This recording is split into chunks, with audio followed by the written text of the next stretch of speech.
Hey everybody, welcome to the Fantasy Forecheck, brought to you by the all-new Ram 1500 Sport. I'm Andy McNamara alongside Nick Alberga. And Nick, today we're going to give everybody the fantasy hockey tips they need, waiver wires, streamers. We'll tell you how you can win some money in the Sportsnet Fantasy Pool, brought to you by Ram. That's going to be a lot of fun. We'll get to our Ram-capable picks in a little while. Let's start with the news and notes from the fantasy world. Begins with John Tavares, another top-end center down to injury. My man fired up to be here, and surely I think you look at the fantasy scope already, there's been a variety of injuries, namely Evgeny Malkin with the Pittsburgh Penguins, now John Tavares out a couple of weeks with the broken finger with the Maple Leafs. I think internally you look at some replacement options in Toronto. Ely Mccabe comes to mind, and Alex Kerfoot is a guy I'm going to be all over this week and trying to pick up. I think there's going to be, a lot of exposure to a guy like Mitch Marner, 5-on-5. We saw Kerfoot already score on Saturday night for the Maple Leafs, so that's probably where I'd look on that front. And there are also a lot of other options if you want to look externally as well. We'll touch on the Maple Leafs a little bit more later, but let's go to the sudden depth with the Colorado Avalanche. A bit of a slow start to the year, but they're picking it up. Yeah, it really is crazy when you look at the Avalanche. Granted, the big three are still doing their thing. Sure. They got 12 goals out of the 35 for the Avalanche, but that's been the biggest difference for me and why this team is 7-0-1 in the first 8 games is, you look at Joe Sakic's offseason additions. Andre Burakovsky has 4 goals. Tyson Jost, a guy certainly I think they're waiting for to take that next step. He has 4 goals. Jonas Donskoy comes over from San Jose, has 3. And Nazem Kadri, the key cog coming back in that Tyson Barrie deal, has provided some depth as well. So don't be afraid, I think, when scouring for streamers on the waiver wire. Traditionally, the last couple of years, I know fantasy owners have stayed away from the Avalanche. I think you want to be all over that team and what they're doing offensively and from a depth standpoint, certainly guys who are attainable right now on the wire. Now, we want to be all over the Avalanche. Do we want to be all over the Ottawa Senators? They finally got a power play goal, but the ownership level is a little staggering when you look at it. You think? Yeah. It's just a big-time question right now. Certainly, I think you look at weeks where Ottawa's playing in 4 games, you wonder. You mentioned Shabbat, 88%, Brady Tkachuk at 81%, and then there's a significant drop-off. Yeah. And then we land on Wladim Mestikov, the former Tampa Bay Lightning New York Ranger, gets traded to Ottawa early in the season. So far, so good, the returns. He's, fortunately for that player, he's going to get a lot of opportunity under DJ Smith there. 5 games into his Ottawa Senators career, 3 goals, 5 points, 2 penalty minutes.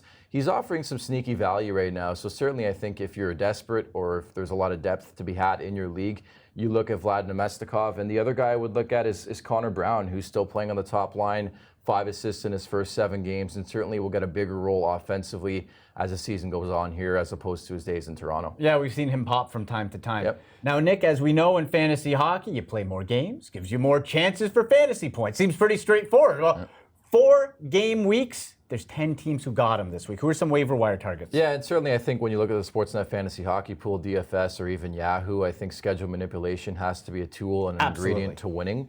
And I think this week, clearly, you're looking at teams like Anaheim, Chicago, Detroit, Los Angeles, Ottawa, Philly, San Jose, St. Louis, Toronto, and Vegas. Those are the 10 teams you mentioned. Of those 10, I've narrowed it down to 5 different teams.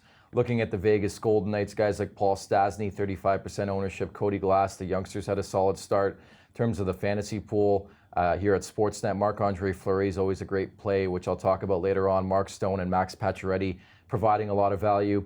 The Senators, we just talked about. The Philadelphia Flyers, I like what Travis Konechny is bringing to the table so far. Same can't be said for James Van Riemsdyk, the former Maple Leaf. No bad start. 0 for 32.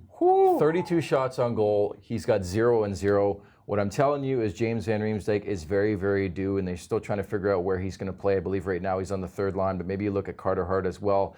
St. Louis Blues, Braden Shen on that top line is a valuable asset in this point in time, and Jaden Schwartz is another guy I'm going to hammer. And then, of course, we touched on the Maple Leafs. I was ready.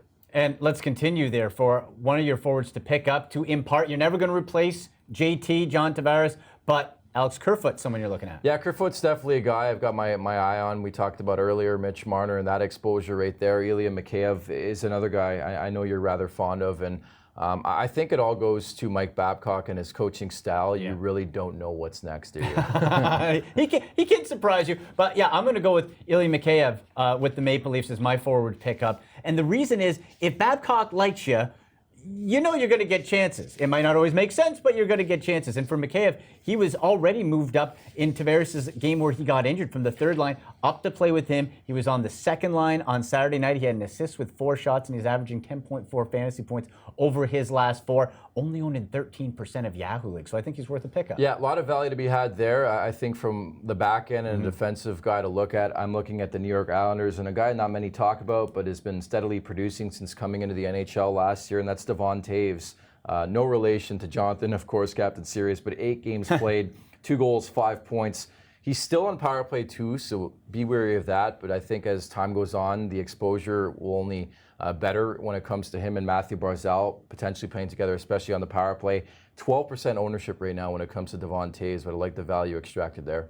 I'm going to go to the Anaheim Ducks, red hot, and I don't think with the 4 games you can't have enough Anaheim Ducks. So if you need some blue line help, why not Cam Fowler? Only 16% ownership. He's averaging just shy of 10 fantasy points per game over the last 4. And this is somebody, we know he can do it. It's a familiar name that sometimes gets lost in the shuffle, so I'm going Fowler. Yeah, the Ducks a sneaky team in general. Even Adam Henrique is a guy who I think I would label as a replacement, a solid replacement for John Tavares. Another guy I'd throw out there is Nick Schmaltz, 27% ownership is guy I really, really like, and I think should be owned in most standard Yahoo leagues right now.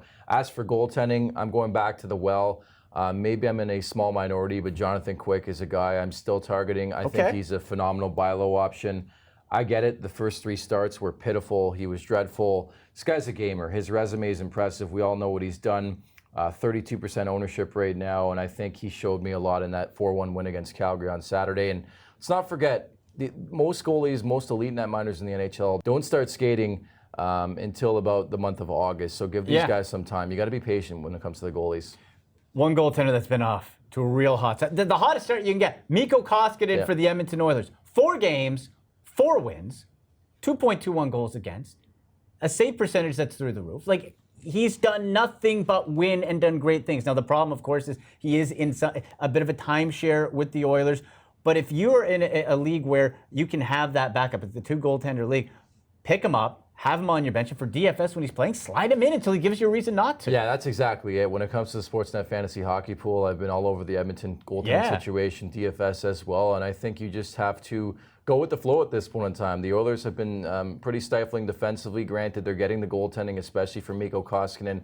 I think you're right in bringing up the timeshare. It's going to be a thing all season long, so you're not going to ride with just one guy if you're coming to the Edmonton duo. They're both going to get their opportunity this season, but certainly I think you have to be mindful of what's going on right there. Granted, we've seen years pass and starts like this, but it's positive news, and the same goes to the Buffalo Sabres. Carter Hutton, I'd be all over him as well. All right, people, it's time for the Sportsnet Hockey Fantasy Pool presented by Ram. And the Fantasy Forecheck is brought to you by the Canadian exclusive Ram 1500 Sport. This full-size pickup gives Canadians exceptional capability under the hood, advanced technology inside and out, and impeccable styling, just like Nick and I, throughout as well. It's the Ram 1500 Sport, and it's designed for life in the North. So this is how the contest goes. You go to fantasy.sportsnet.ca to play now. 6 forwards, 4 defensemen, 2 goalies you pick. There is 30 points to play with, and they are broken up 1 to 4 per player. So you have to mix and match and get the players within that 30 points.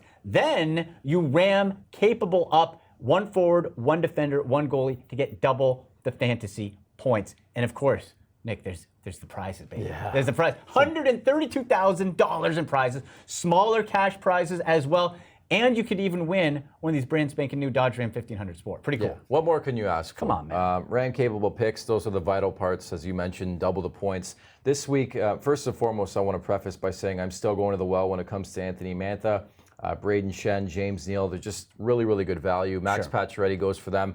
But in terms of forwards, I'm Ram capable picking Patrick Kane. The Hawks have 4 games. Patrick Kane is prolific as they come in the NHL in terms of point production. He was outstanding last year. Yeah. Throughout his career, the resume is pretty epic. And so he's a guy who produces night in, night out. So it's a pretty easy decision for me, and I know yours is easy too. Yeah, this is a case where when you're going to double up points, don't overthink it. I'm picking Connor McDavid. Connor McDavid is really good. He scores a lot of points.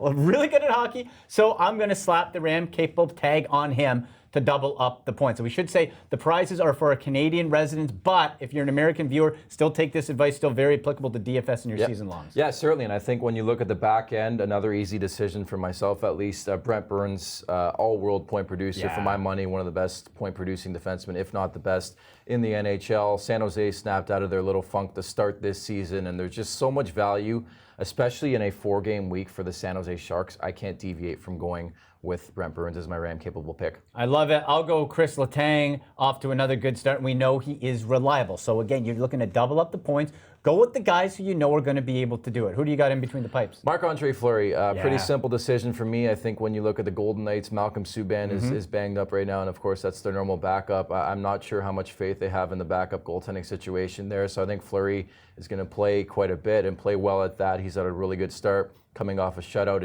in Pittsburgh at PPG Paints Arena on Saturday night. Easier said than done in terms of saying that name. But that was well done. Yeah, that was well done. I've had a lot of practice of that. So Flurry's my guy. Pretty simple for me. Yeah, I have Flurry as my second goalie in my Sportsnet Fantasy Hockey Pool. The first one I'm going to put the Ram-capable tag on, though.